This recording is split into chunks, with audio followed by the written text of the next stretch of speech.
You're listening to Late Night Radio on the SHR Media Network. Caution, there will be mature themes explored and potentially adult language used. If conservatarian words, phrases, certain concepts, or rhetoric offends you, tune out now.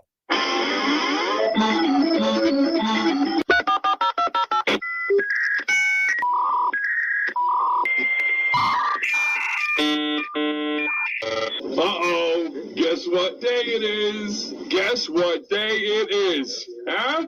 Anybody? Julie, hey, guess what day it is? Oh, come on, I know you can hear me. Mike. What day is it, Mike? Almost. You magnificent bastard, I read your book. I drink your milkshake. How dare you? I call that bold talk for a one-eyed fat man. Fill your hand, you son of a bitch! Captain. Captain. Captain. Captain. Captain. Captain. Captain. Captain. Captain. Captain. Captain. Captain. Captain. Captain. Captain. Captain. Captain. Captain. Captain. No, not yet. Not yet. Don't pass out on me yet. Of course you realize this means war. Freedom is never more than one generation away from extinction. We didn't pass it on to our children in the bloodstream. The only way they can inherit the freedom we have known is if we fight for it, protect it, defend it, and then hand it to them with the well-taught lessons of how they in their lifetime must do the same. And if you and I don't do this, then you and I may well spend our sunset years telling our children and our children's children what it once was like in America when men were free. I have come here to chew bubblegum and kick ass. And I'm all out of bubblegum. Ladies and gentlemen, boys and girls, children of all ages, welcome to BZ's Berserk Bobcat Saloon radio show, where I'm broadcasting from North Idaho in an actual free state. I am this guy. I am your conservative Sherpa, making sure that I guide you through the insidious maelstrom of Democrat, leftist, and globalist lies, chaos, deceit, tyranny, and betrayal. And have I got a great show for you? It's also a tribute later on in the second hour to our veterans. Happy Veterans Day to everybody. It is November the 11th, the year of our Lord 2025. Please note what you're about to hear for the next 2 hours consists of my opinion and my opinion only, and of course those of my guests. I am doing the job the American media maggots won't. I am fundamentally changing America one leftist diaper at a time. We don't water our drinks just like we don't water our conversations. We are still serving stiff drinks in the saloon, along with, facts, history, logic, rationality, clarity, proportion, context, tradition, and common sense. Politics, religion, crime, culture, race, sex, science, economics, law. We talk about it all right here in the saloon, where the speech is free, but the booze is not. And I'm streaming live on a whole host of places to Spreaker, Apple Podcasts, Facebook Live, KLRN Radio, Twitch, my X channel, actually a whole bunch of X channels. And also I was going to be streaming to Rumble, but Rumble over here has decided to give me the high flipping fickle finger of fate tonight. So Rumble, I'm looking at you and I'm not really pleased with you right now. So folks, I have got a great guest for tonight. And people who have been listening and watching my show since 2017 know that I was in law enforcement for quite some time, slightly over 41 years, working for more than one agency in a wide variety of law enforcement areas. I retired in 2016, and as far as I'm concerned, man, that was prescient. Holy moly. Timing is everything, because that followed the year of Ferguson in 2015.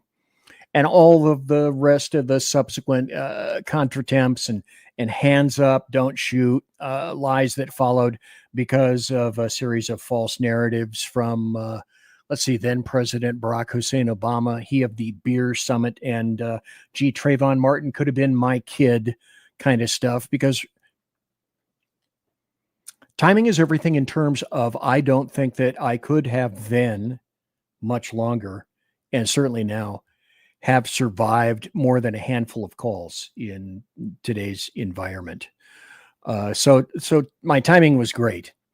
So having said that, I would like to introduce a gentleman to the show who spent a number of years in law enforcement himself, and following retirement ended up founding his organization, The Wounded Blue. You can find his site, let me put this up right now, at thewoundedblue.org. It's right up here, thewoundedblue.org. And it's not .com, as I discovered any number of times, thewoundedblue.org. So that is his site.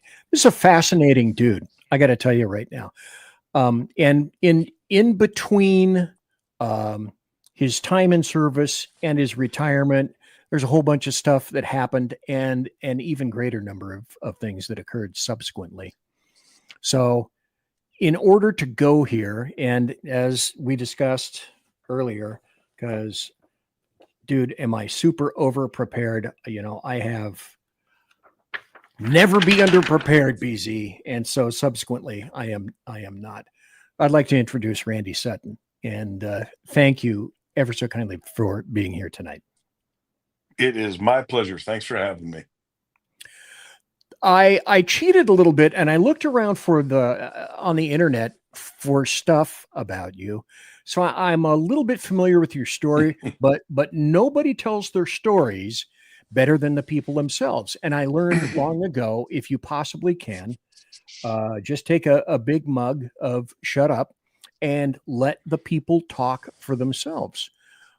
Because actually it's really boring when I did describe people and what's been happening with them. So let's start with the start. Randy Sutton, can you tell us a little bit about your folks, your background a little bit, where you were born, your family, that kind of thing? And then you have got a remarkable story to tell, and how that transforms itself into the woundedblue.org is fabulous.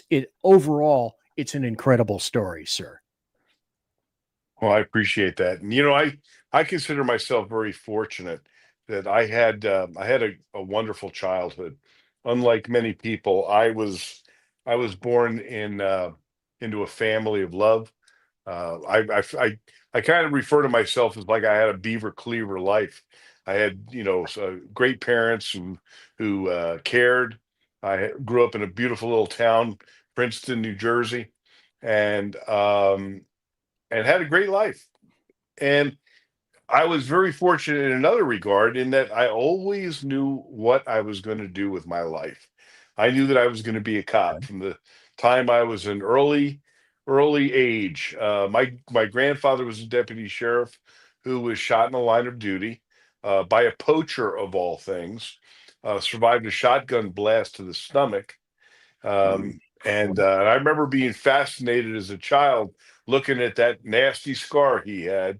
But he was a survivor, and he was somebody that I always looked up to. So from the time I was a kid, I knew where my future was going to be. So I consider myself fortunate in that regard. And how I became a cop is kind of amusing. I was always involved in what I believe to be righting wrongs. Bullies always offended me, and from the time I was a kid. And so I was defending others even when I was a child. And in high school, I went to Princeton High School, which is a very liberal community, even back in the days when I was going there. And it had its share of bullies. And somehow I wound up getting thrown out of school a number of times, and always for the same reason, for fighting.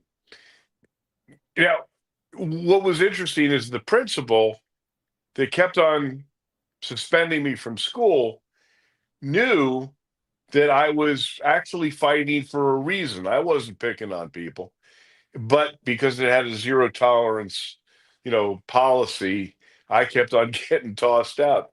Well, one day I was in the principal's office, getting thrown out of school again, waiting for my mother to pick me up again, and the principal was on the phone with who I could tell was the chief of police, because once a year the high school would provide a cadet to the police department, and the cadet was basically a gopher, make the coffee, work at the police department like an intern kind of thing. And so here I am waiting for my mother to pick me up to get suspended from school again. And I can tell that the principal is on the phone with the chief to choose their yearly junior from the class to be a cadet. So I'm pointing at myself, mouthing the word me, me, me. And the principal got this funny look on his face. He started smiling and he told the chief, "You know what, chief? I think I have the guy for you." And that's how I got to be a cadet with the police department, with the Princeton Police Department. So I started at 16 years of age as a junior, and developed my relationships with the police officers. And then because the next year I had racked up so many suspensions, the principal said, "Randy, you have to take a double course load because you're gonna get thrown out of school permanently." So I did. I took a double course load, and I graduated at 18 years of age early from the high school. From high school. Now, why is that significant to this story? Because I had now had my high school graduation. I was 18.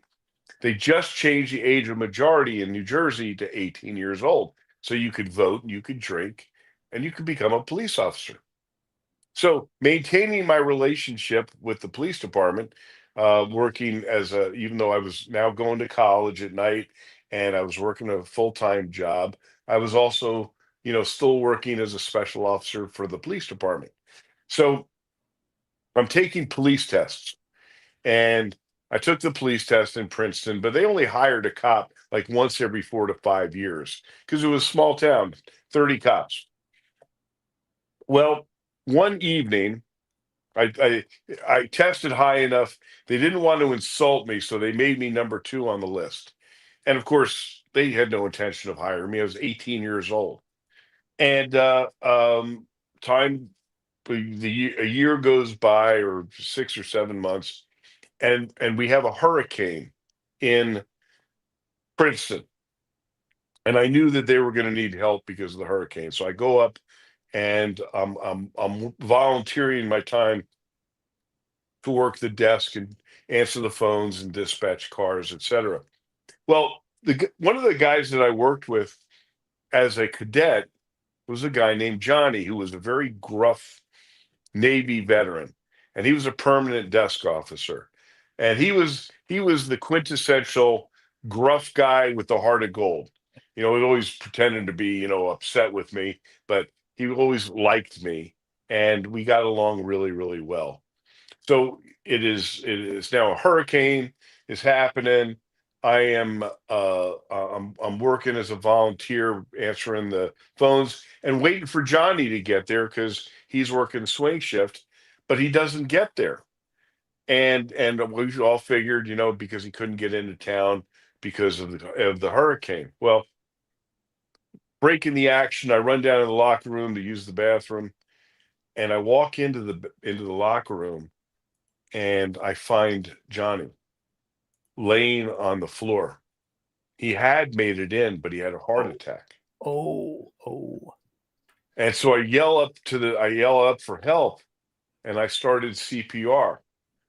I was trained in first aid, so I'm doing CPR, and the other guys come running down. They call the ambulance, and I couldn't bring him back. And so we're all there in the muddy floor, and and Johnny is laying there in his uniform, and it was like we couldn't believe it. It was surreal, and his body's there, and we're just all of us are in shock. And the sergeant whispers in my ear, grabs me by the arm and by the shoulder, and I turn to face him, and he says, "This is one hell of a way to become a cop." Because I was number 2 on the list. I took Johnny's place. And that's how I became a cop. Holy moly. Yeah. That is fraught with dire circumstances and hope and all points in between. Yeah. That. I never forgot that. I never forgot that I took Johnny's place. And with that was plenty of guilt. I would expect. I wasn't able to save him. And then, and then I take his place. So it was a difficult time. And, at the same time, it was what began a career that then spanned 35 years. That tragedy. Isn't it weird? That's somewhat similar to what got me into law enforcement in the 70s. I began as a reserve with Sacramento County, and one of my first training officers was a guy that was named Hugh McGraw. Hugh was about 6'4", about 260, worked constantly, and died at the age of 36. Oh. And taught me essentially everything good that I know about law enforcement today. He worked probably 18 hours a day, numerous jobs, wore gloves all the time, and people thought he's wearing black gloves because they think he's a badass. He wasn't a badass. He was wearing gloves because he was embarrassed that as a welder and a pipe fitter, his hands were scarred and cracked. And he taught me about those people that are weak, that need support. He taught me about domestic. This is tearing me up just to think about him. Damn, the show is not about me. Move on, BZ. Okay, so good Lord. I didn't see that coming. So you were in Princeton, New Jersey. Then you left for Las Vegas Metro PD, because I'm guessing you thought that Princeton wasn't the locus of evil in the entire world. And you wanted to move on and see if you could grapple with real criminals. That's about it. I was just, I was in a great little town. I did 10 years. I was 6 years as a patrolman. That's what we were called then, patrolman. Yes. And then I was 4 years as a detective, and I was at the top of my pay scale. I was almost halfway to retirement. And I knew that I just couldn't take it anymore. I was too bored. So I researched different agencies, and I made the determination I was going to go to Las Vegas, took the police test out here, and started my career all over again. I had to go back through the academy, had to be a patrol officer again, and I never looked back. It was the best decision I ever could have made. But we all know that adage, be careful what you wish for.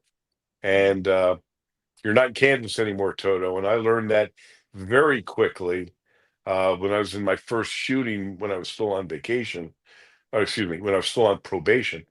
And a 15-year-old tried to ambush me. And I was in a foot pursuit with him. He had just stolen a car, and I was chasing him at 2:00 in the morning. And I'm running through a low-income housing development, and I chasing this guy. He goes around the corner, and as I go around the corner, I'm staring down the barrel of his pistol. He's waiting for me to ambush me. And as I recognized the threat, I had my weapon in my hand and I fired a round, and the round nicked his ear and hit the hit the stucco wall behind him, and a piece of stucco broke off and hit him in the head. And he thought he was shot, so he couldn't throw that gun down fast enough. And I was able to take him into custody. And then I found out he was 15 years old, gangbanger. And at that point, I realized, you were looking for action, Randy. Well, guess what? You just found it. You found it, Bucko. Yeah. One of the things just popped into my brain. I have an immediate question, but this just popped into my brain now. There was a gentleman that I had on the show probably 2 years ago, right past COVID. And he was also from an East Coast department, got into a shooting. His department didn't support him. He went through a terrible, terrible time, had PTSD, had to quit the department, and unfortunately, about a year and a half ago, committed suicide from the stress that just was unrelenting in his life. I had to find out from the news. I tried to contact him to come back to the show. And that and any number of things in between were kind of the motivators for me to want to speak to you tonight. The other question I wanted to ask you, because our career paths are kind of similar in terms of things that we have seen and done. But when I left the West Coast in Califailure, we spell it with a K, and then I went to the Northeast, you had to start out all over again in Las Vegas. Did they give you crap for being from the Northeast? It's funny you say that. So, yeah, this was actually kind of funny. So, I make the decision that I'm going to be leaving the Princeton meeting. And all of the compatriots there said, Randy, are you out of your mind? You're going to go to Las Vegas? First of all, you're going to give up your retirement. Excuse me. And secondly, it's Las Vegas. It's the mafia. The mob owns that town. And then I go to test in Las Vegas, and they have it tailored for out of towners. So I take the written test, I take the physical test, I pass that, and then I go through the psychological, and I go through everything flawlessly, and then they have a polygraph test. And so I'm taking the polygraph. I'm not concerned about it. And one of the questions was, is there anything in your past that you don't want us to know about you? Okay. Quintessential question.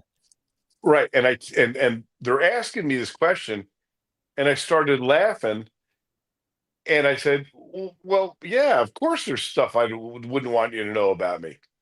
And the polygraph examiner says, well, what do you want us to know about you? And I said, I can't think anything in particular, but that question is kind of stupid. And so they failed me. They failed me on the question. Polygrapher loved that. Actually, he and I wound up being friends afterward. Better yet. Yeah, but so they fail me, and I get a rejection notice that I was disqualified because of the polygraph.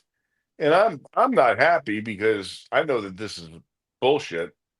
So I go see the head of personnel, and I get an audience with him, and I walk into his office. And remember, this is Vegas in the 80s. It's like it's cowboys, right? I walk in, he's sitting there with a newspaper in front of him. He's got his cowboy boots up on his desk. And I walk into his office, sit down, and he doesn't even move the paper. I'm looking at the newspaper, and then he lowers it just so I can see his eyes, and he says, "Yeah, what?" And I said, "Well, you disqualified me on a question on the polygraph." And he said, "Yeah." And I said, "It was an illegitimate question." He says, "Really? It was illegitimate?" I said, "Yes." I said, "Listen, uh, the question was, is there anything in your past you don't want us to know about you? That's not a legitimate question." And he put the paper all the way down. He said, "Well, you are a cop in New Jersey." And I said, "Yeah." And And it was like silence. And then he said it again. "You're a cop in New Jersey." And I said, "Oh, wait a minute. Hold on a second. You mean that you think that question is about corruption?" And he goes, "Yeah, yeah, that's exactly what I think." And I said, "Well, then why didn't you ask me that question?" And he said, Are you ready and willing to take another polygraph on corruption?" And I said, "Sure." yeah. They gave me a whole nother polygraph only because I was a cop in New Jersey. Did you ever take money for not doing your job? Did you ever trade sex? Did you ever plant evidence? Did you ever do this? They asked me every possible question. And when I passed it, he said, "Okay, you're hired." So the cops in Jersey thought I was about to join the mafia The mafia. infested Las Vegas police, and then the Las Vegas police thought I was from New Jersey. You know what that means? Guido, you know what I mean? Randy's on So the it was tape. yes. So the answer to your question was yeah. Because oh God, coming from Califailure, I went to the Northeast and caught crap for that and at Quantico, then went down south and did some martial stuff. And especially in the Southeast, I caught crap for that. So I was just curious about that. Yeah. So hey, I know. other than that, any highlights from Las Vegas Metro that you'd like to share besides the big one? We'll get to the big one, so to speak. But anything that any particular highlight of Las Vegas Metro that kind of sticks out for you? You mean career highlights? Is that what you're talking about? Yeah, the stuff that you may have done with Las Vegas that Mhm. just really resonated, made you proud, did a great job, that kind of stuff. Oh yeah. I never looked back at the decision, and being a Vegas cop afforded me opportunities and challenges in policing that's what I was looking for. That's why I came here. And I was given some incredible opportunities. One of them was the fact that I was wound up to be the most featured officer on the television show Cops. And that wound up being a life-changing experience for me. Plus I had a lot of fun. But that was that was one of the life-changing. I'd have to say, I'm looking to see if I have it my I love me wall, but I don't. I had some life-changing, like just like you did as a cop, and every cop I know has a life-changing experience or two during their careers. And I had several. One of them was saving the life of a 1-month-old baby who'd been shot in the face in a drive-by shooting. Oh, holy crap. Okay. I read about that. This is a perfect time to take a break because boy, did I have a question after I heard about that. And then after that, I want to go to the part where everything changed for you one day. After you're a lieutenant, you're in a car. Folks, I'm BZ. That's Randy Sutton. You're in the saloon. I'll be right back after this. It's time to take a break. So if you would take a break, hit the electric winkle chamber, whatever you need.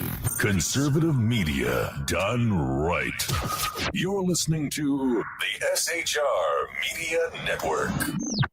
Mission log entry. I mean, let's face it, who's even counting anymore? The Lost Wonder is officially off course, chasing rogue rocket launches, fringe science, and things that probably violate causality. If it burns fuel, bends time, or makes scientists very uncomfortable, yeah, I'm probably going to talk about it. Every other Sunday on KLRN Radio, The Lost Wanderer, because space doesn't come with a roadmap, and honestly, I wouldn't follow if it did. Hello, I'm Matt, a student at Hillsdale College. Here is Hillsdale President Larry Arnn on the continuing relevance of the Constitution. Many argue today that the Constitution is outdated because it addresses problems peculiar to the 18th century. Some parts of the Constitution do read rather quaintly. Consider the injunction against titles of nobility in Article 1, Section 9 of the Constitution. But is that so outdated? The purpose of the injunction is to prevent the government granting special privileges to some for partisan reasons. This strikes at the heart of the rule of law. The crony capitalism so common today is a place where the government bestows favors and tax dollars on some businesses to give them a leg up over others. This is exactly the kind of thing the Constitution was meant to prohibit.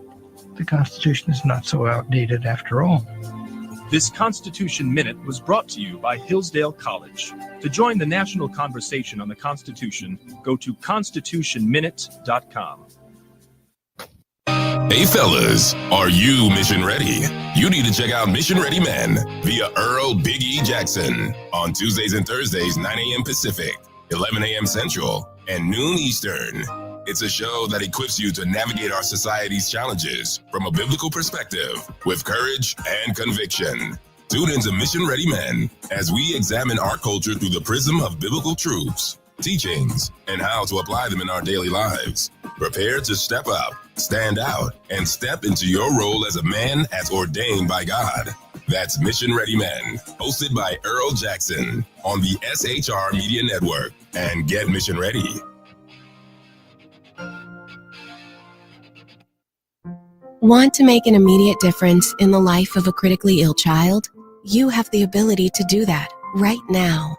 Make a donation to Dream Makers for Life, the organization that restores dreams to seriously ill children and their families.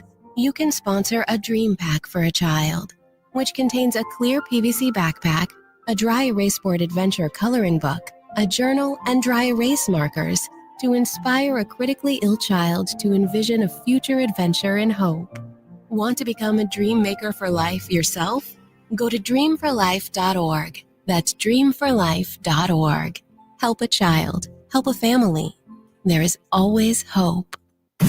You're listening to the SHR Media Network. I'm BZ and I'm back. I've got a great guest on tonight, Randy Sutton from The Wounded Blue. Let me put the site up right now, thewoundedblue.org, thewoundedblue.org.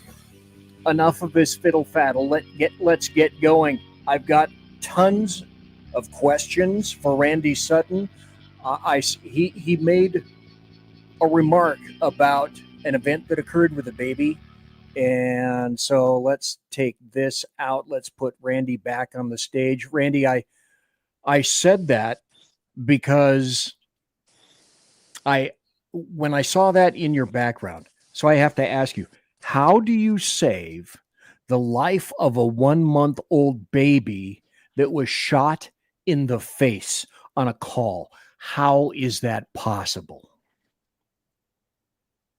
So I was on patrol. I was a sergeant at the time, and I was my beat was off the strip. It was in a mixed business residential area, and I pull around the corner. I was not on a call. I was just on patrol, and I saw a car up on the sidewalk, and people running around screaming, and I radioed for a backup with an unknown trouble, and had no idea what was happening, but jumped out of the car, and I saw bullet holes all over the car, and then I hear someone scream, "Oh my God, the baby's been shot!" And I look down, and there in an infant seat is a 1-month-old baby with half of her face gone. And what happened was mom and dad, totally innocent of doing anything other than going to the market. This is about, the dusk. The sun had just gone down, and the baby is in the infant seat, and 3 gangbangers pull up alongside of them in what we later found to be a gang initiation, and just opened fire on the car for absolutely no reason. One of the bullets hit the baby in the face, and I just happened to pull up literally within minutes of this shooting. Now, you can imagine it's bedlam, right? There's people running around screaming. There's bullet holes. I don't know if the shooter's still there. I don't know. I'm looking around for the possible suspect. And then I see the baby. Now, the protocols are very clear. You radio for medical, paramedics, fire department, and then you turn the scene over to them for the medical. But when I checked the baby, she wasn't breathing.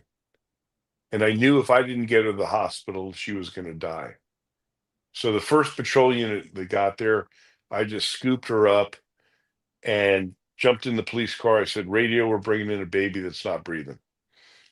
And when I looked at her, the bullet hit her in the face, and of course, her head is only the size of a softball. Right. So when the bullet hit her, it did a tremendous amount of damage. And all the tissue and stuff went into her throat and choked her. Well, I was able to get that gunk out and then give her mouth to mouth. And because I was there literally within minutes, when I gave her mouth to mouth, I brought her back and no brain damage, which of course is what we fear so much in situations like that. Got her to the hospital, handed her over.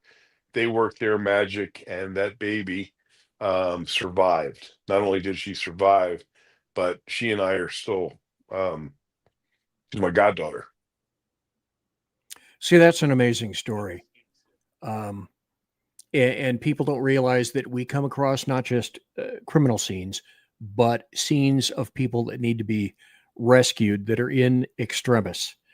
And that leads to another part of the story where all of a sudden you were in management in Las Vegas Metro PD one day as a lieutenant. And then the next day, everything changed for you completely. Can you tell us what happened with regard to that, Randy Sutton? So as I said, I love being a cop. I had my life's plans. I was going to do 30 years as a police officer, and then, go on with my life from there. And I didn't promote after the rank of lieutenant, because in Vegas, that's the last rank you can still be a cop. In fact, I chose to be on graveyard shift my entire lieutenant's career because that's where the action is here in Vegas. Yeah. So I was on patrol one night, and whenever I was, the watch commander, which is, of course, the highest ranking officer on duty, I would always take a patrol officer with me. That's how I got to know my people, because it's a big department. Metro is the 9th largest department in the country. So I had this young cop with me. It's 2:30 in the morning. We're driving down Las Vegas Boulevard, the famed Las Vegas Strip.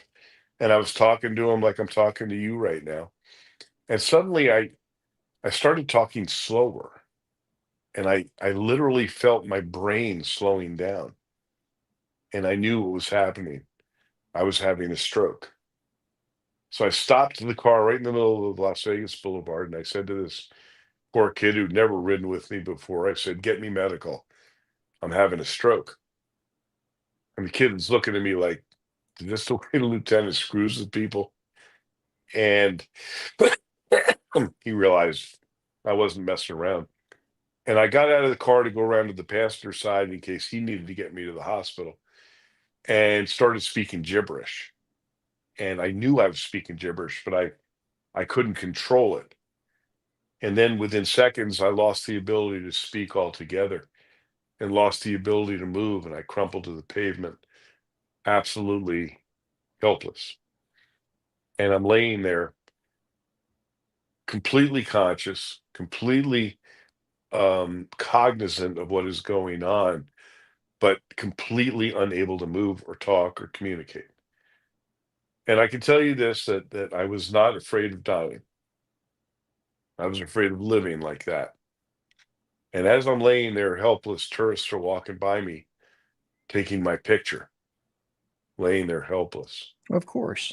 And and I'll never forget that night. That was, of course, a life-changing night for me. And they got me to the hospital. Once again, that angel that's been on my shoulder my entire career was with me again. And the blood clot went through my brain, did its damage, but certainly could have done a whole lot more. But that night ended my police career. And it was not it was not the way I thought I was going to go out. I should mention that 3 weeks before that, my mother died in my arms, and 2 months before that, I was in another fatal shooting. So there was a lot going on with me, psychologically and emotionally. But then the stroke happened, and within a couple weeks, I lost everything in my world. I lost my mother. I lost my career. I lost my identity. I've been a cop my entire adult life. And what happened next was what was even more shocking. And that's that my own department turned its back on me and said, "We're not paying your medical bills. We're not giving you your benefits. Have a nice life." See, and that's where I went these places intentionally. And I asked you the questions in this order on purpose, because all of the things that led to your creation of the Wounded Blue, you went through. There's this article that I want to put up from Police One. What you don't know about being injured could leave you homeless. You had to fight with your department, the city, workers' comp, medical paperwork, forms, benefit problems. It's what you guys do and offer by way of the Wounded Blue is a compendium of all of the things that people could encounter as cops in law enforcement. And I can only say that pile after pile after pile informs you as to what you're going to do, how you met these challenges, and what you decided that you were going to do with all of that. And then I want to point you in another direction. After all of that, you saw a guy on TV, and then you later met up with him. What was that? So the realization that my own department would turn its back on me was devastating to me. It took me into very, very dark places. I even went to go see the sheriff who I'd served with for 24 years, and I said, "How do you treat me like this?" And he said, "Randy, this isn't personal, it's just business." And I couldn't understand it. But he was telling me the truth. You see, I was no longer an asset to the department. I was now a liability. But it's hard to envision yourself a liability after you've given 24 years of your life to a police agency. A very wise man named Dr. Kevin Gilmartin, who wrote the book Emotional Survival for Law Enforcement, and which is truly the Bible for police officers that everyone should read, once said something absolutely crucially important.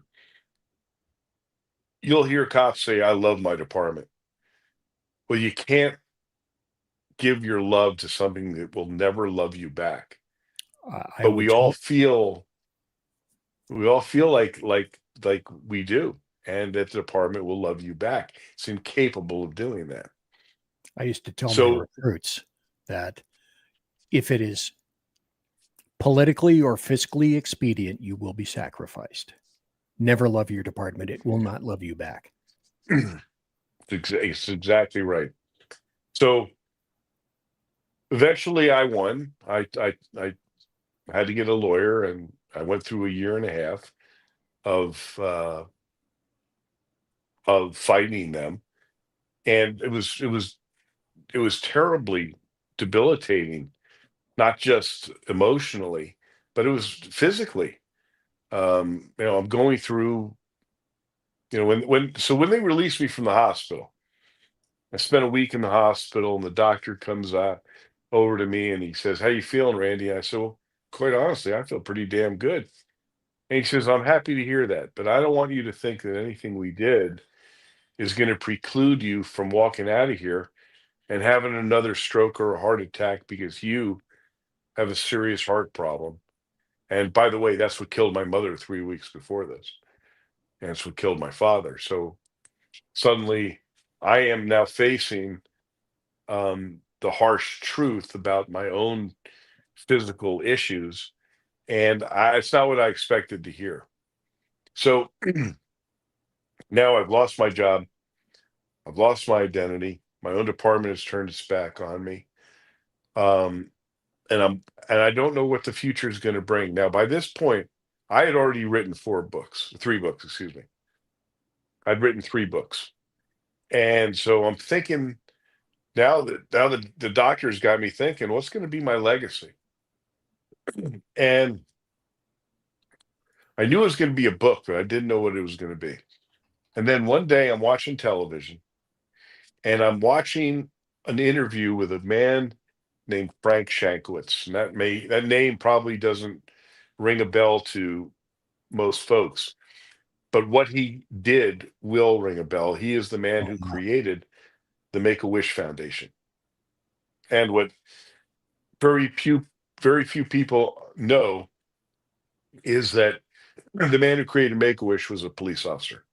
He was an Arizona state trooper for more than 40 years. So I was listening to this interview with him about why he created this incredible organization. And it was like a light bulb went off in my head. And I said, you know what?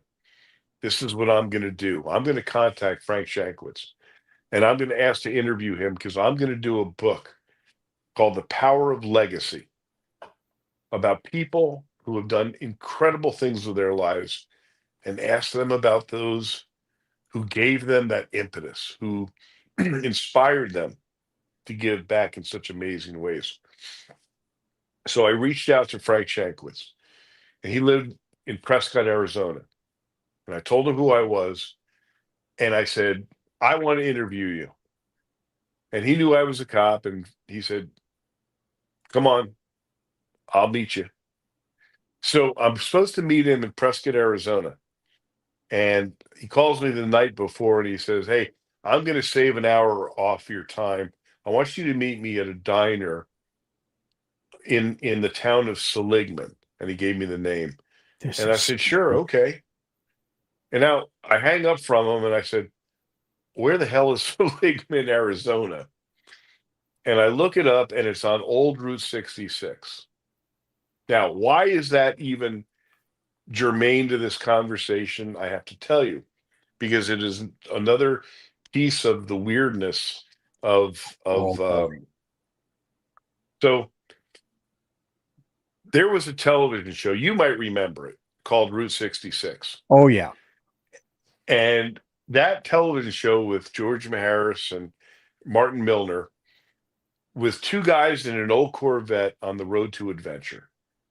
And it was a brilliantly written and very much ahead of its time series. And it was basically two modern knights errant doing good deeds along Route 66, which was then the only highway across the country. And for some reason, I don't know why, I, even as a child, identified with that show to the point where I have literally been driving Corvettes my entire life from the time I was a child to right now. If you look in my driveway, there's a Corvette sitting there because of that stupid television show. So that show had a tremendous effect on my life because it was such an incredible show. And so I am on my way to meet Frank Shankowitz, a hero, on Route 66. And I'm in my Corvette going there. Now, here's where it gets weird. Oh, I can't wait. I know. So my father had envisioned himself a photographer. He wasn't, but he loved to take photos wherever he went. And so there was a wall of photos along my childhood home. And I would look at these photos every single day as I walked through the house. And one of those was 3 storefronts on an old Western storefront. So I get to Route 66. It's a beautiful autumn day. I've got the top down in my car. I'm listening to oldies as the wind is rushing through my hair. I'm setting the scene for you, right? I'm setting the scene for you. and I pull into this diner where Frank told me to meet him. And it's been a 5-hour drive. So I get out, I'm stiff, and I stretch a little bit, and I look across the street, and there is the same 3 storefronts that was the photograph my father took 50 years before. I was standing where my father stood 50 years before. And I got to tell you, it was so emotional. It literally knocked me off my feet. I had to grab onto my car for support, and I realized that I was standing where my dad was standing 50 years later. And so it was a pretty emotional moment. So I walk into the diner, and you cannot miss Frank Shankowitz. He is a larger than life, no bullshit cowboy, wearing a black cowboy hat and a big mustache. You can't miss him. I see him in a corner booth, and I go up there and I shake his hand. Now remember, he's been a cop for 40 years. He doesn't miss anything. And he looked at me, he says, "Are you okay?" And I told him the story that I just told you. And he sat back and he looked at me, he goes, "You city cops sure are sensitive." And that's what started a friendship and mentorship that lasted the rest of his life. To the day he died, he was my friend, my mentor, and became the first member of the board of directors of the Wounded Blue. And that's where it started. Okay, so let's fast forward a little bit. You meet him, you know what he's done, you are familiar with his own organization, which is fabulous, of course. And then what out of that makes you say, okay, I'm going to go here. Let me put this up. Again, thewoundedblue.org, thewoundedblue.org. If you want to find out what's going on, at thewoundedblue.org, right there. So what's the motivation for thewoundedblue.org? That translates how, Randy Sutton?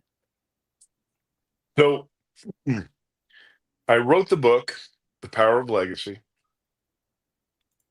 And then I'm still dealing with my own, my own issues, my health issues, etc. And then because of writing books and being in the movies and being a police trainer for years and being on the show Cops, suddenly police officers from around the country start reaching out to me. Facebook had just was becoming a big deal.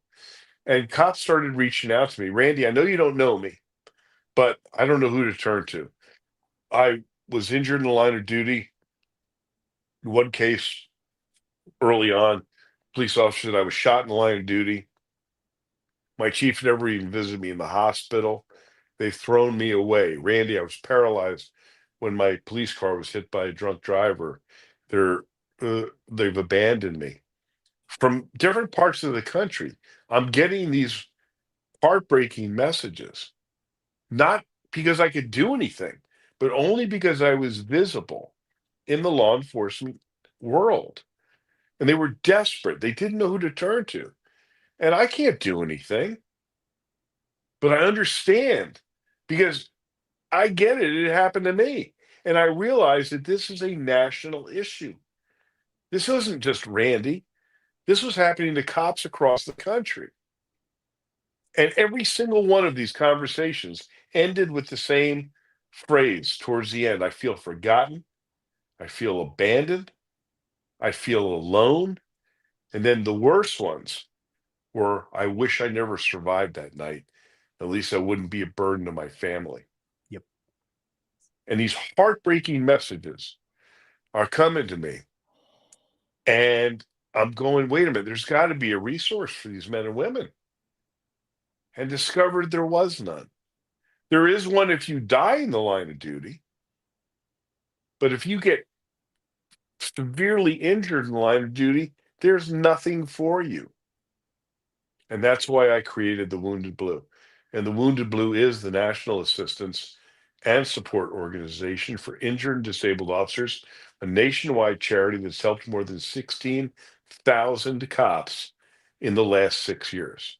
We are saving lives. We are saving careers. We are saving marriages. We are getting people into treatment, whether those injuries are physical or emotional and psychological. And we are changing lives. I'm going to your main page, thewoundedblue.org, thewoundedblue.org. The Wounded Blue's mission is to improve the lives of injured and disabled law enforcement officers through support, education, assistance, and legislative advocacy. Everything that you experienced as a law enforcement officer and more growing up. Never forgotten, never alone. So help me out here, Randy Sutton.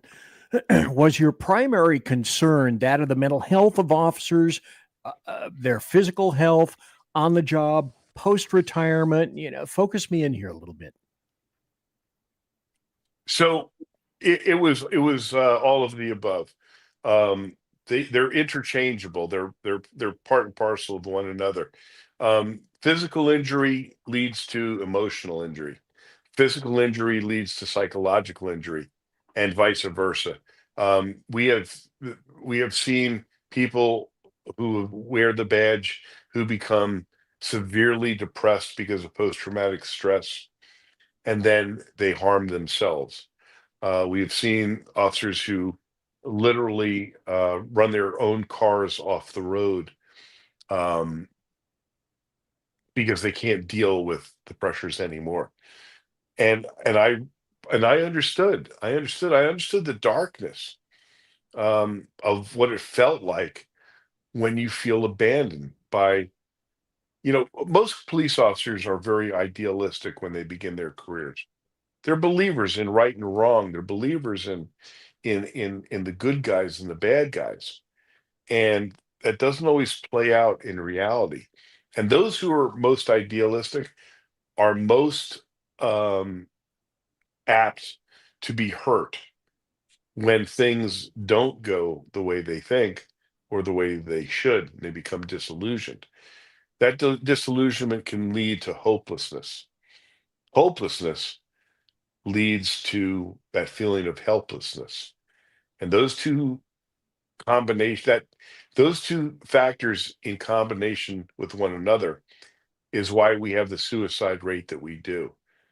And realizing that we need to create a community that cares.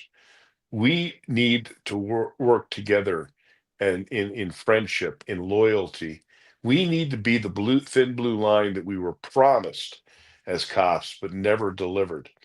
And that's what the Wounded Blue is. We are that family. Never forgotten, never alone is what we live by. And that's why what we do is so critically important to the law enforcement community, and why my entire team who is made up of cops who have been shot and stabbed and beaten and run over or face serious trauma and come out on the other side. Why we become peer team members, and we provide peer support for injured and disabled officers across the country. They're the real heroes of the Wounded Blue.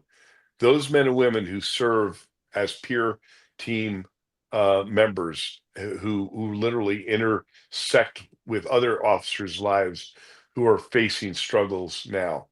Those are the heroes of the Wounded Blue, my team. Randy Sutton, I have to ask another question. It's a matter of time.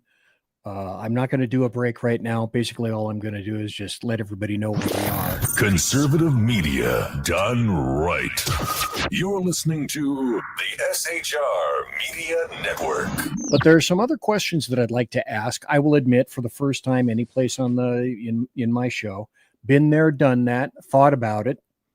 All of the points in between. Have the brain theater many nights a week to prove it. But there are other specific things that I would like to address, sort of a then and now. So I don't want to infringe on your time. If you got to go, you got to go. I understand it. We're good. We're good. Go ahead. Okay. So your website talks about, you're talking about training, you're talking about peer support, you're talking about legislative advocacy, you're talking about referral services. So I guess I got to start here. What year did you begin the Wounded Blue? And I'm going somewhere with this. Sure. So I began putting it together in 2017. It took me about a year to get everything formed, all the corporate entities to go beg enough money to get things started, because believe me, I'm very uncomfortable asking people for money, even though it's not for me. Raising money to start this project took me almost a year just to get enough going to really to get things moving. And by the way, I don't take a salary. I live on my pension. So all the money that comes in goes to products, and the services that we do. I have one paid person on our staff who's our executive director. Everybody else is a volunteer, including me. So it took about a year to get things rolling. We really launched at the end of 2018 and really began our operations then. Okay. Because I didn't know what year you started, and you're saying 2017. That was post Ferguson. I retired in 2016. As far as I was concerned, like I said at the very beginning of the show, timing was everything.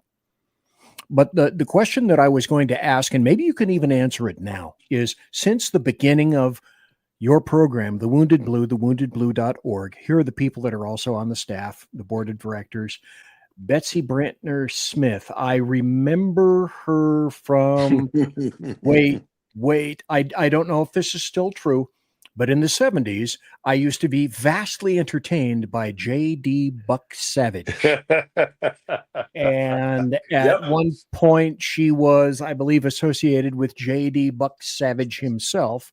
I don't know if kind of like she's married to him. Okay, I didn't know if they're a team, but that's how I remember her.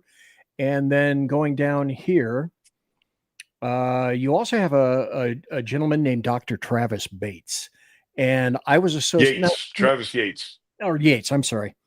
And I wasn't really associated with him, but I would read a lot of his stuff because he and I were both doing EVOC at the time. I designed our EVOC course. So I was our EVOC sergeant and range master and blah, blah, blah. But that's where I remember Travis Yates, because he had his own website with a ton of police related information. So it seems to me that you have. He owns lawofficer.com. That's the one. Yes. Yes, that's him. That is the one. I was trying a brilliant man, retired commander from the Tulsa, Oklahoma Police Department. Yep. Travis is brilliant. He's Dr. Travis Yates, and he is one of the best speakers I've ever seen. Brilliant man, doing incredible work. Well, let me ask you this. When you first started in 2017, what were some of the greatest demands for service when you first began the Wounded Blue? Well, I'd have to say the greatest demands were just dealing with the newness of the responsibilities of this organization. People are coming to you out of a sense of desperation. People are contacting us sometimes literally when the darkness has surrounded them to the point where they're looking for a way out. The loneliness that they feel is all encompassing. So being able to be responsive to that, and then realizing that you're still limited as a peer team member. Sometimes all people need is an ear, someone who has been in their similar footsteps. But others, they're beyond that. They need serious help. They need to be in a facility to help them deal with their addictions. Addiction is a major factor in law enforcement these days, and suicide is as well, and they're very much intermingled. So developing relationships with the proper places that we could refer people, dealing with culturally competent psychologists, and having people that we could turn to when we couldn't handle the situation, when somebody, a professional, was needed. So the learning curve of the creation of this organization was deep, and we're still learning every single day. But one of the things that we really determined was that there is a major need for this organization, but we can't do it by ourselves. So we work with many other charitable organizations, and thank God that we do, because what we can do, we can fill that role for other organizations. What we can't do, I can go to somebody that does something else and say, hey, look, we got somebody that needs your help. So by working together synergistically, this is the only way that we can really have a true impact, because there isn't one damn organization out there that can do it all. The job is too big, it's too encompassing, and luckily there are many people in this world that I now inhabit that are great people, that care deeply, that are doing amazing things with the resources that they have, and by working together, we can synergistically help more and more people. See, everything has changed. When I began as a cop in the 1970s, things were completely different. I went to a few agencies and departments in between. So I'd like to kind of see if I can extract a contrast and a comparison out of this. Like my generation, we drank like fish. Okay, there was one of my problems, wasn't it? Sure it was. But between now and then, and let me ask, I think this is more pointedly where I'm going, since maybe 2017 and now, have you seen a greater, lesser, or a different demand for services? And let me go a little bit further. Politics were always, and this is where I'm going, politics were always heavy in law enforcement. They were heavy in as a sergeant. I never made lieutenant. I was told, no way, you're going to make lieutenant, blah, blah, blah. I'm sure you've seen more than your share of politics, but the politics today are in some cases almost insurmountable. I mean, at minimum, they're extremely challenging. Like people are talking about defunding police, changing the entire purpose and course of law enforcement. And the politics, and because of the politics and the social pressures on cops, which existed to a degree, but it wasn't like this now. What are the things that you're seeing in 2025, soon to be 2026, that maybe you didn't see in 2017? Yeah, that's a great question. And it's a very noticeable difference. Our police officers are more scared of their own departments than ever before. They're Yes. We're watching police officers die needlessly or become severely injured needlessly because they're afraid to use the proper amount of force. They're afraid that they're going to be the next one on the prosecutor's list. They're afraid that the political heat is going to destroy their careers if there's 14 seconds of body cam that goes against policy. Um, they're more afraid of internal issues than they are of external. They're more afraid of facing uh, um, discipline from their own departments or from their own the governments than they are about people trying to kill them.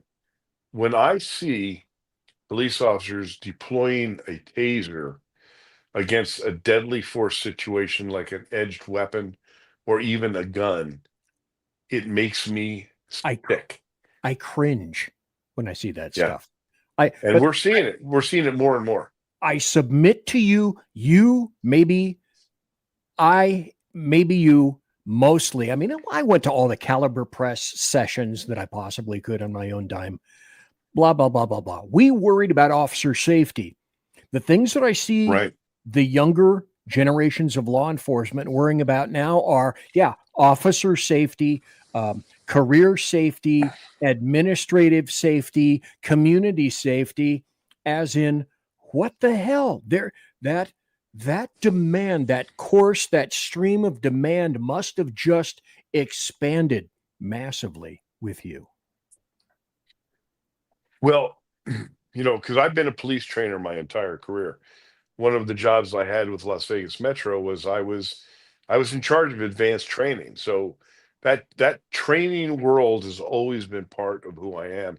I'm training officers right now. Ditto.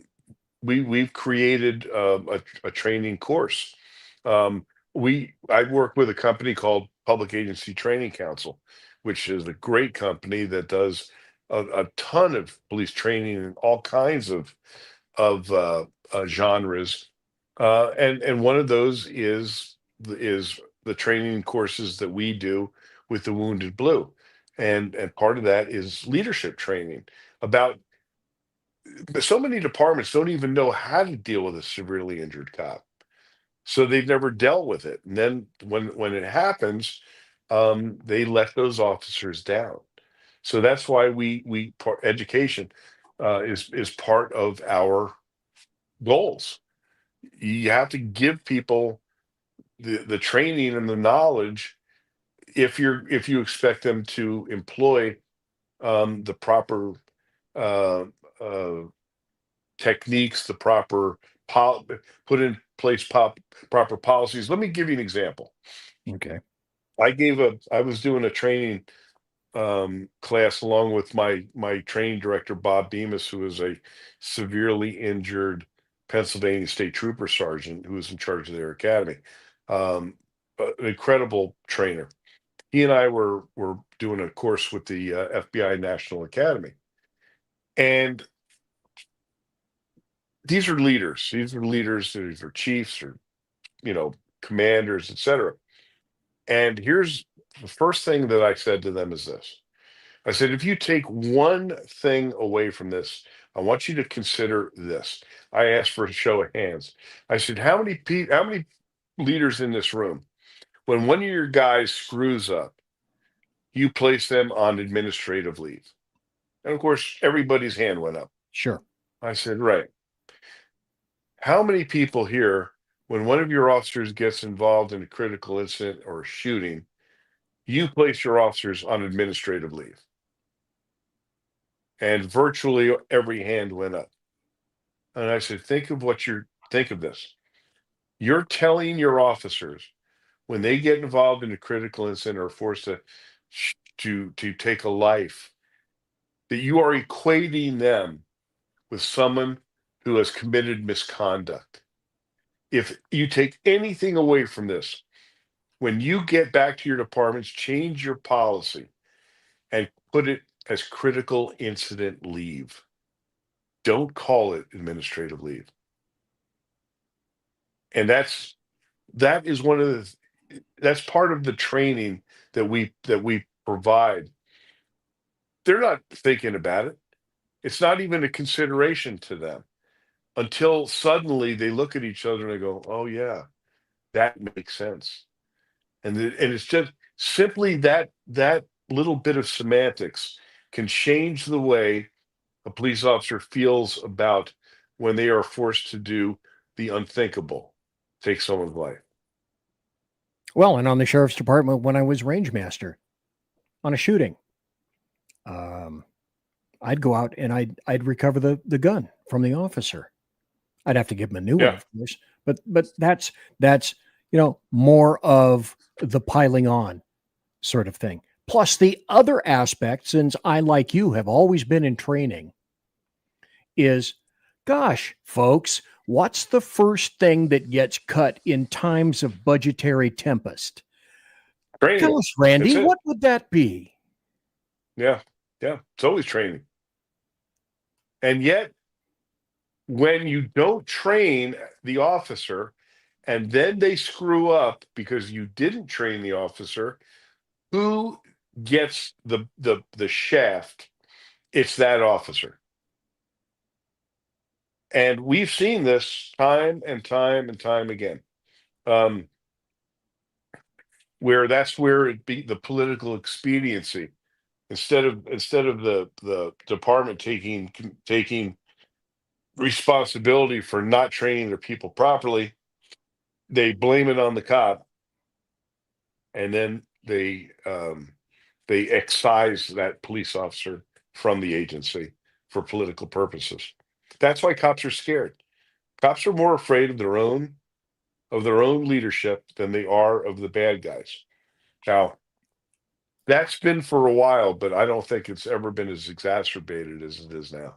Well, and law enforcement officers today not only have to worry about that, but they have to worry about whether or not they're going to get any kind of a response from another agency. These are crazy times. Crazy times. These are insane times. When you call for backup, we had a situation in Sacramento, and I don't mind naming names. CHP. This was during the BLM and all that kind of crap in downtown Sacramento. And Sac PD was at a particular event guarding the Kings Arena, a basketball team. CHP makes a vehicle stop, calls for code 3 cover, and Sac PD refuses to send a unit. That was like 5 or 6 years ago. Now we're having other agencies saying the quiet part. Used to be the quiet part out loud. Now they're saying, no, we're not going. We're not going to cover you. Yeah. Insanity. Right. And so 10 years ago, if a police officer refused to go to the aid of another cop, well, you better go get a new job. Exactly. You better go sell shoes.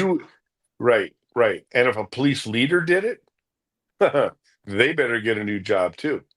Now you have an area that's so politicized that this type of behavior has become acceptable, and it is not acceptable.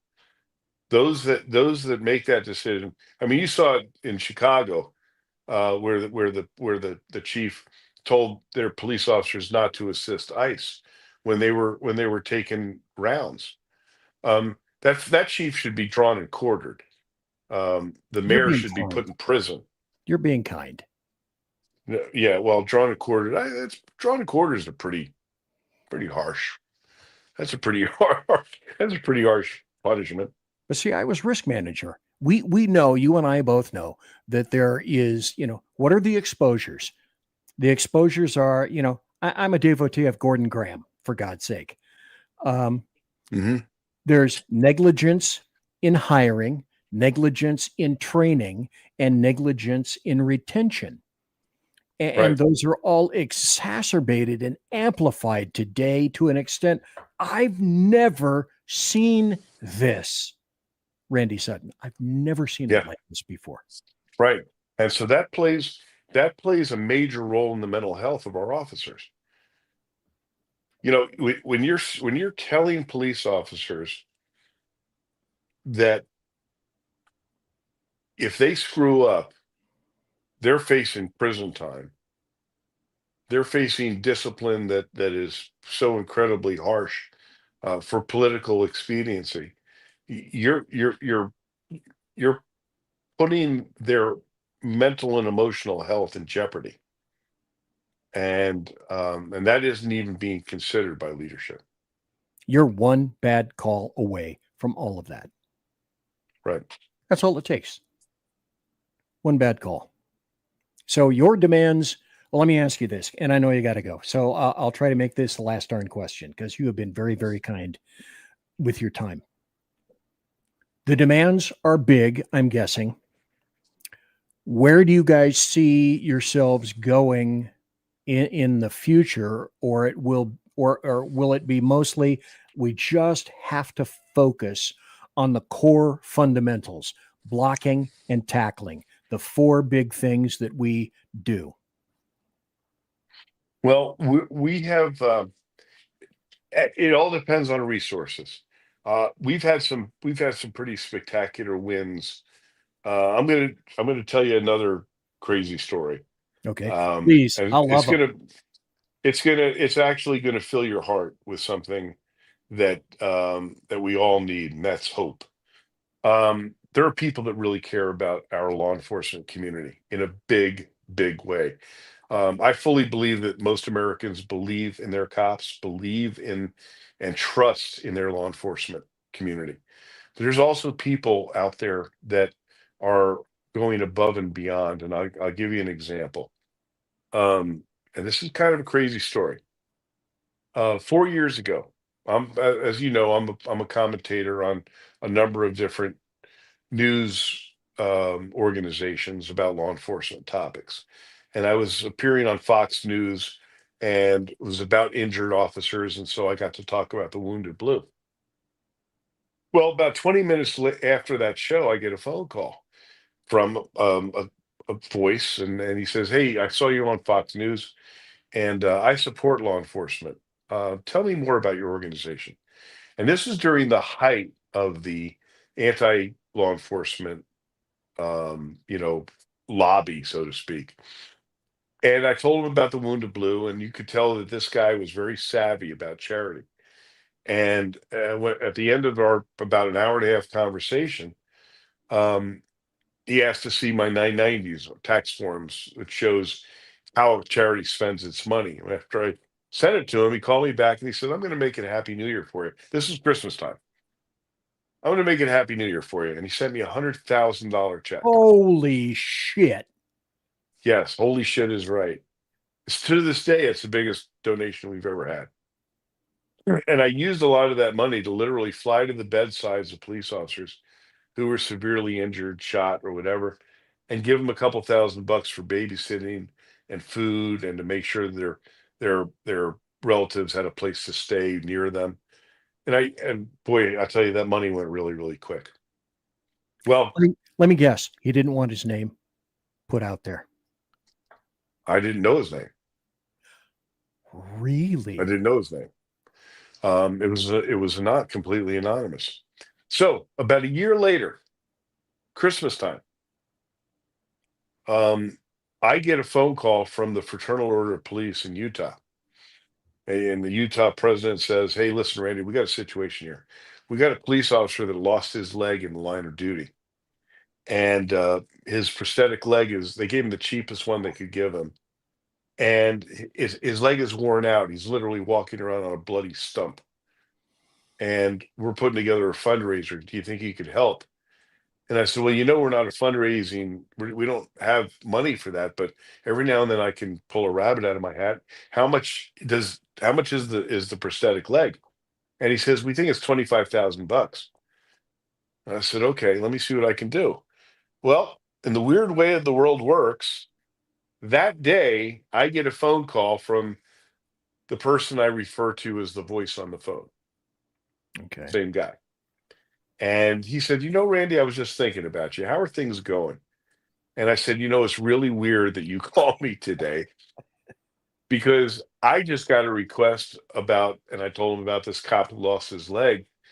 And, we're going to try and put a fundraiser together for him. He says, how much is the leg?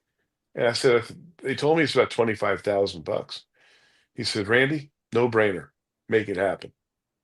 So Christmas Eve, I call this man and his wife's in on it. So she's videotaping him. And I tell him that the Wounded Blue is going to give him a new prosthetic leg. And it was like the best Christmas present I could give to myself, giving it to him, right? So I tell his wife, I said, get things started. He lives in Salt Lake. They have a big prosthetic manufacturer up there. So a week later, she calls me back and she says, she's a little sheepish. She says, it's a little more money than we thought. I said, well, how much more money? She said, well, it's $117,000.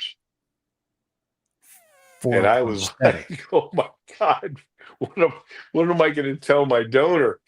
So good luck. I call him. I said, oh, look, I don't even know how to approach this. And I just blurted it out. And he said, well, first of all, the Wounded Blue said we're doing it. So we're doing it.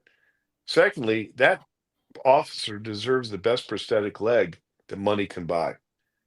So we did. We gave him a brand new prosthetic leg, but it didn't end there. I didn't know the whole story until I went up there and met him. And I meet him and his wife. And I find out that he was a young cop in the state of Texas. He always wanted to be a police officer.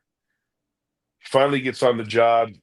One day he's directing traffic in an intersection, and a guy high on cocaine driving a tractor trailer hits a car, kills that driver, and then the tractor trailer falls over and crushes him and drags him 100 yards down the road. Devastating injuries. He's in a coma for 3 months. They have to take his leg off above his knee. He's in a coma for 3 months. He wakes up, and what do? They drape a medal around his neck and said, you're fired. No benefits, no medical. You're done. You're fired. He goes home to live with his mom and dad. His wife divorces him. He's alone trying to rebuild his life. He meets a new woman, remarries her, and now I'm getting this whole story. And while I'm talking to him, I'm in their home, and their home is a little rough. Not just a little rough, very rough. And I come to find out after hearing the story that this couple, despite all the challenges that they have had, adopt 2 special needs children.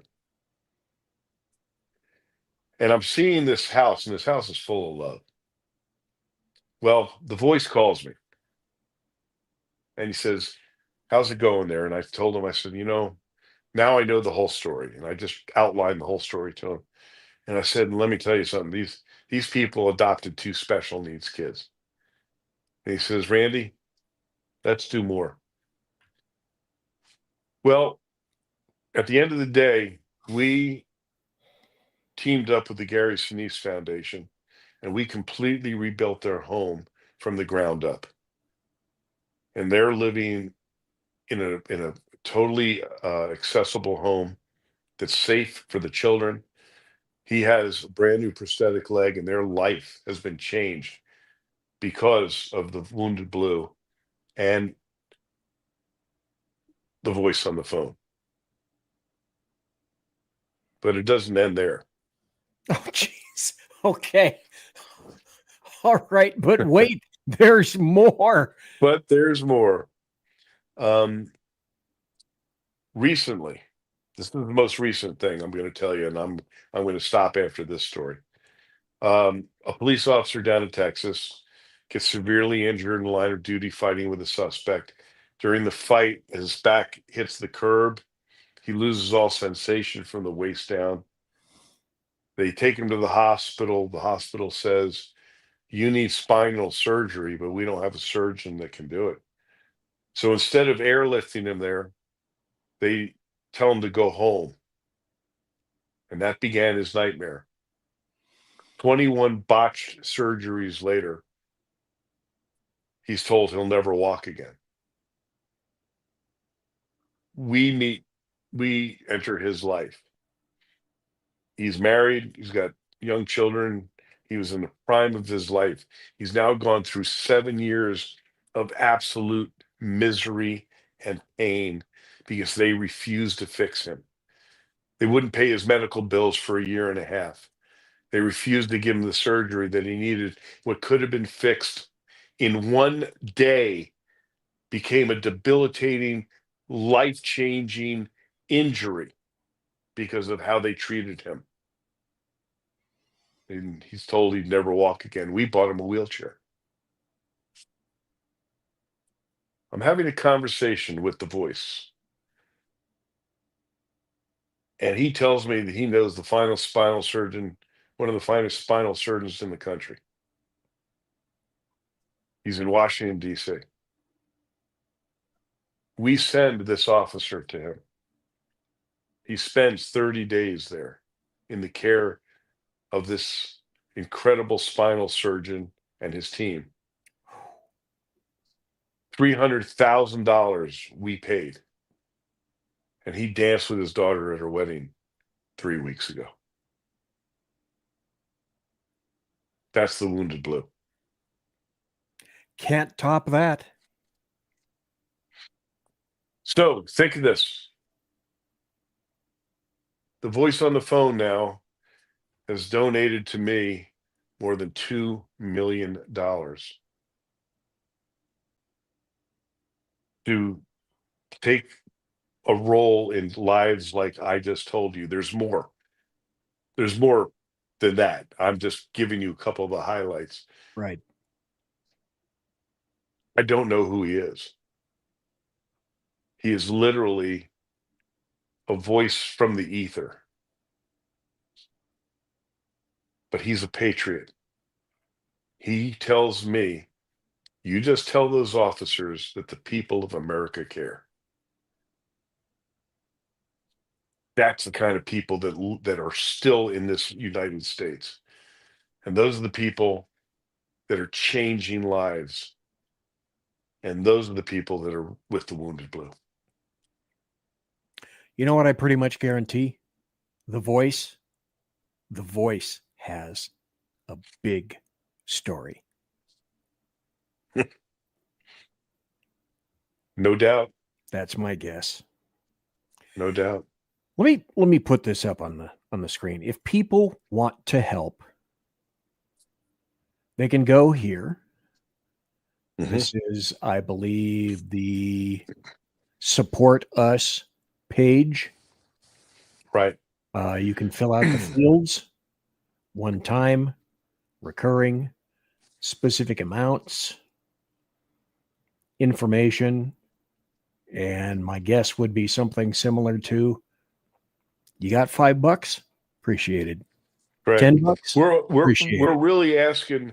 We're right now.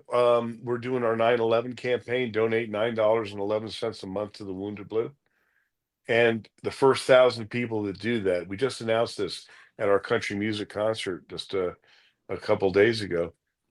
You'll get a signed copy of my latest book, Rescuing 911: The Fight for American Safety. So go to the website where it says $9.11. Pledge to donate $9.11 for 12 months, and you'll get one of my books signed by me if you want it. There it is, right there. But believe me, if you want to give $10,000, please do. Yeah, or 300,000. Yeah, that's right. I mean, so the other day, we just had our first major country music event in Nashville. I saw that.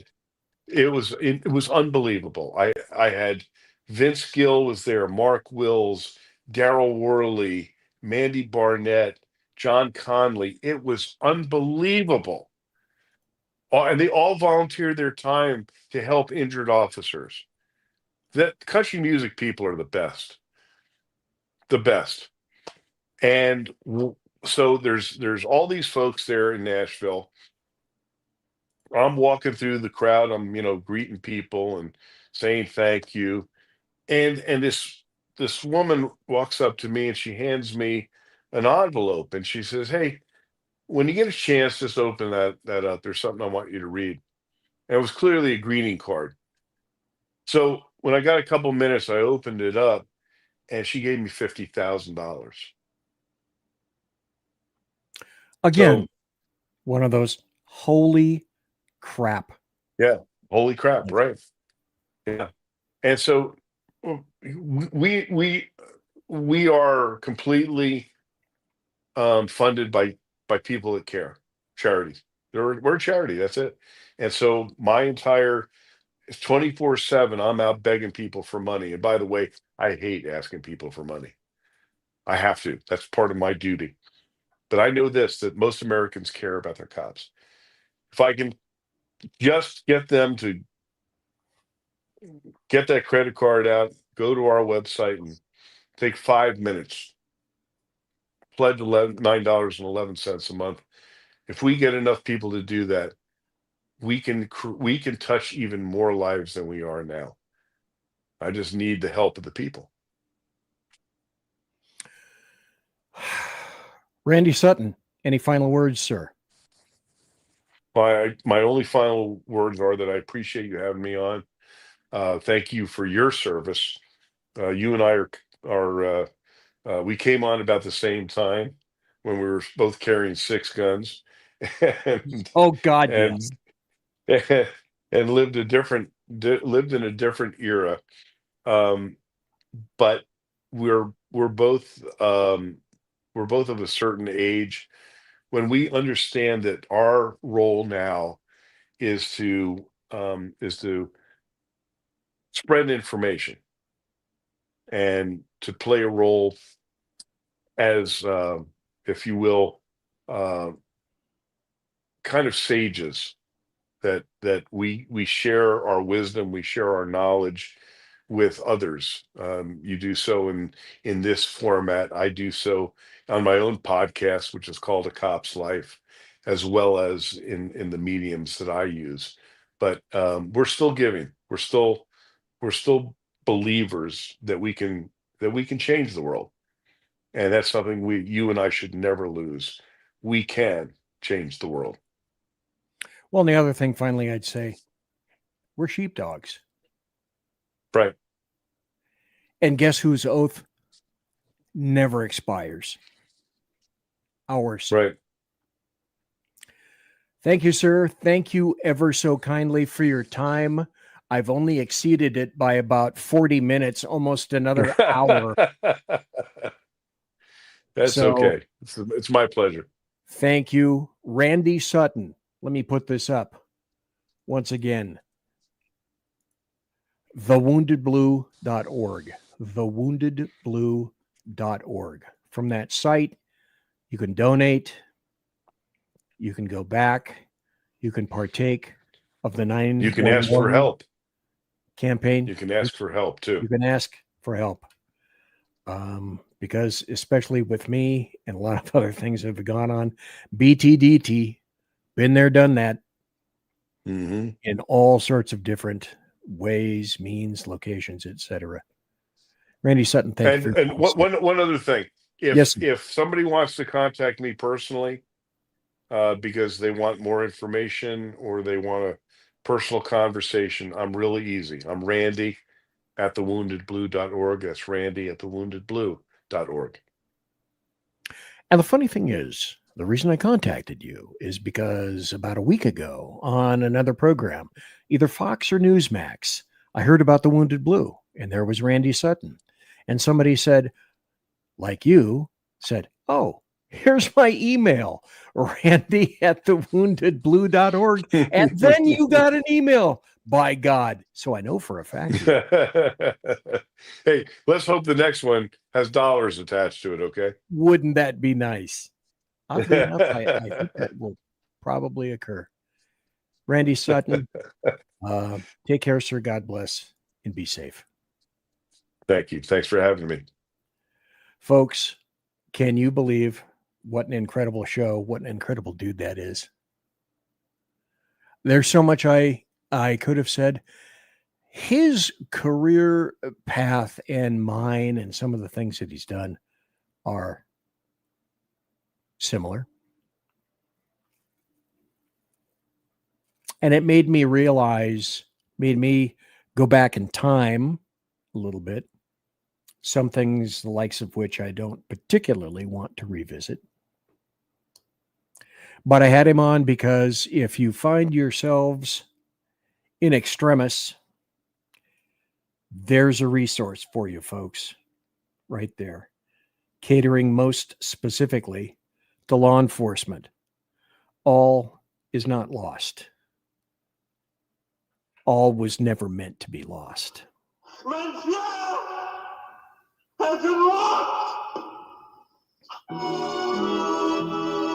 And with that, I'm wrapping up the show. The politics, she no going tonight. Probably Thursday night. So if you come back to the Saloon Thursday night, who knows what kind of rambunctious foolishness and shenanigans will have occurred already between tonight, Tuesday night, and Thursday night. And the answer is almost anything. So thanks for being here tonight, ladies and gentlemen, boys and girls. What an incredible interview. What incredible stories.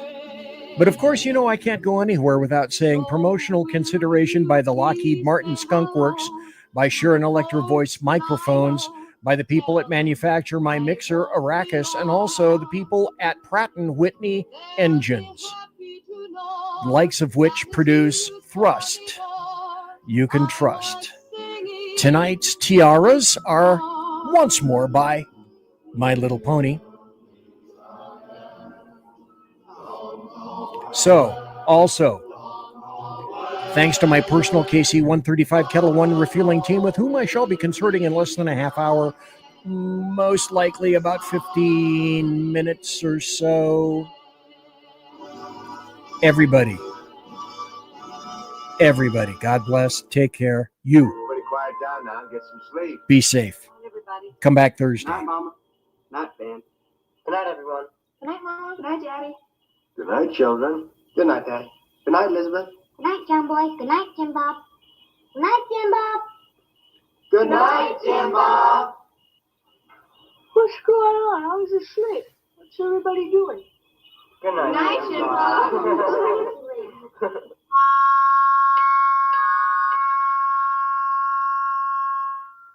Good night, and good luck.